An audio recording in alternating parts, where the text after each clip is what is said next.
Hey everyone, did your vendor refund you or issue a credit? Here's how to enter a vendor credit and record the refund properly in Quickbooks Online. First, we will record the credit so it hits the right expense account. Click New, then select Vendor Credit. From the vendor drop-down, pick the vendor who gave you the credit. Now fill in the category details or item details just like when you enter a regular bill. Use the same expense or item you originally used when you made the purchase. Once everything looks good, click Save and Close.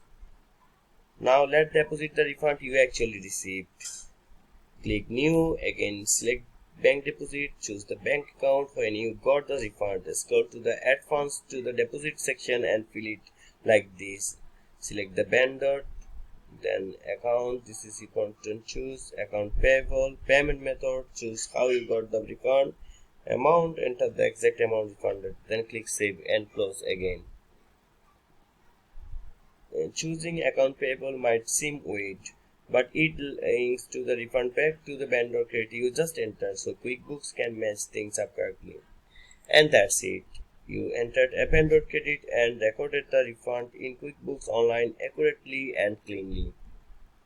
If you need to apply the credit to a bill instead, I've got tutorial for that too. Like, subscribe and keep your book tight.